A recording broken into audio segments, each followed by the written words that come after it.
There are good mornings, those with warm tea and the purple light.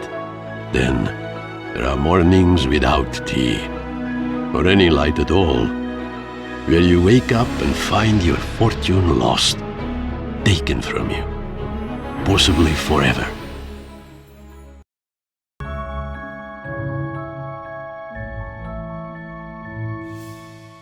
I used to be Leopold the Golden, Leopold the Fortunate. They called me the grand inventor of greatest engineering. But when my fortune was stolen, I was only the fool. And there was trickiness involved, for the thief had dropped my gold like breadcrumbs through the woods. I left in haste with a note to my wife. "Matilda, dearest, I have gone to catch a culprit. I hope to be back by evening supper. Yours kindly, L."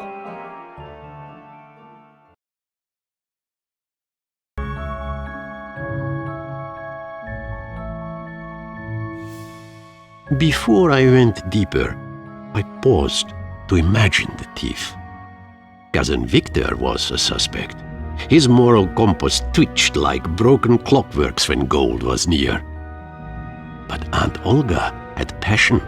Her pursuits for pure metal were fierce, with no compassion. And Uncle Sergei was the ruthless one, our wolf of the lands. But we used to laugh together. Now we had not spoken in years. It was their loss. But despite this pickle of a trap, I followed the gold underground. I was choiceless, at least momentarily.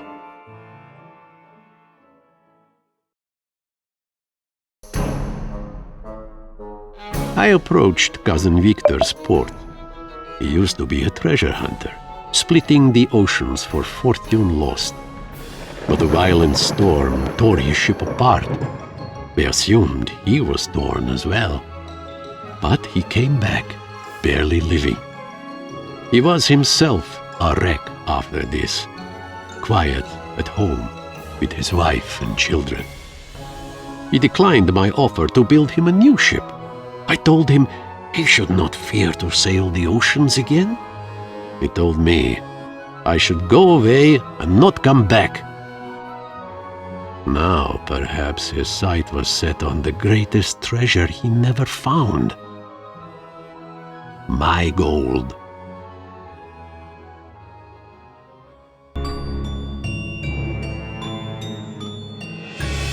I had seen the steaming apparatus as I passed through Victor's den.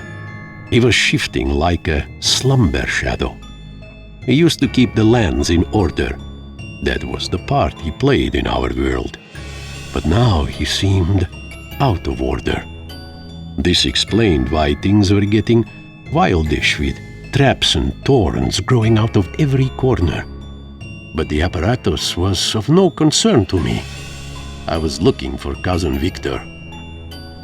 Or so I thought.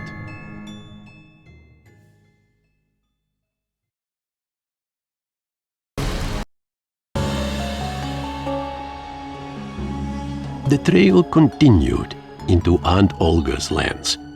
With Victor absent like a puzzle piece, perhaps she was the thief. Aunt Olga had searched the dunes for metal, bending it to construct great and mighty cities. But a dry wind arrived. Weary with rage, it yelled at her walls. Once it went quiet, only ruins remained. Aunt Olga bothered no more about constructions after that.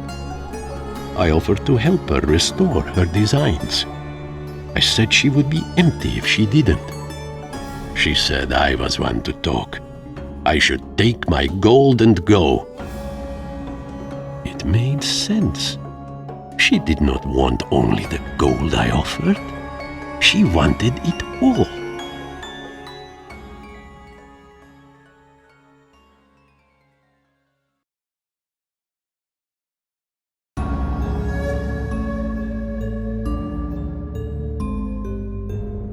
The apparatus had followed me to Aunt Olga's cities.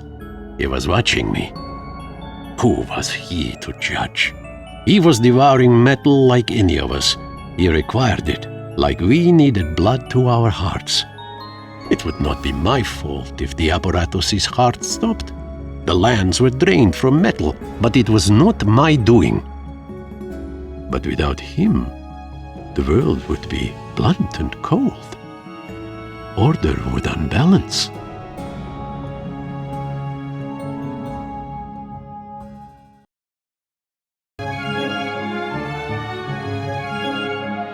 I left Aunt Olga's cities confused by her act of vanish.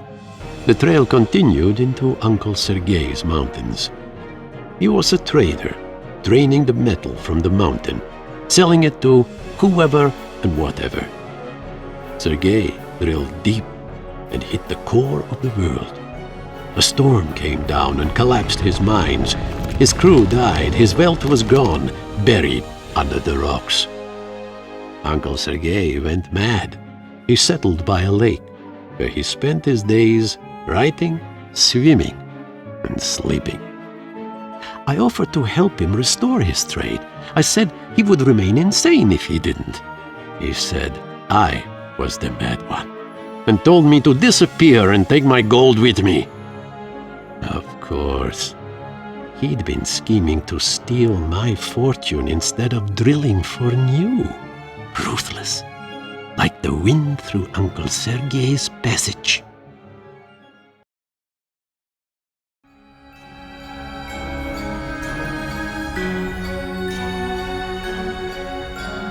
Obviously, all three of them. How could I not have seen this? I screamed and yelled. Why had they taken my gold? I had been nothing but kind to them. They told me to be calm. Eventually, I had no strength for anything else. We did not take your gold, they said. We never wanted it. Not when you offered it, not now. But we helped, they said. We spread pieces of your gold over our lands. But we were not alone. The path of my gold trailed into the snow. Think like the engineer you once were, they said. That is how you made your fortune after all. As I continued to the cold, I felt like the idiot on a fool's errand, ignorant of everything, the last one in the world to know.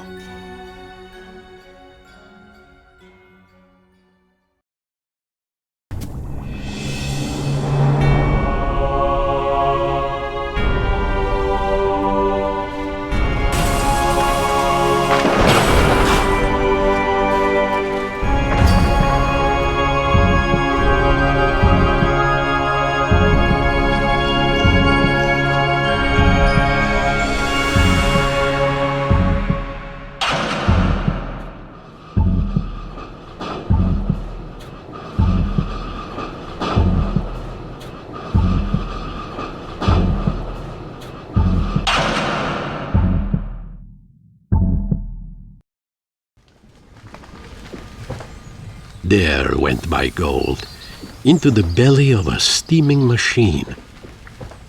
I felt strange, empty, but not tired. Well, that was that, I suppose. Leopold, are you hurt? Of course. I'm bruised beyond myself, hardly able to jump, much less leap or float. I don't know what that means. You always had your funny words. Well, I had better get going. It's a long way home. If you don't mind, Leo dearest, I will walk with you. I did lose my gold that day. All of it. To some strange world machine. Quite an engineering marvel. But in the end, I achieved what I set out to do. I recovered my fortune.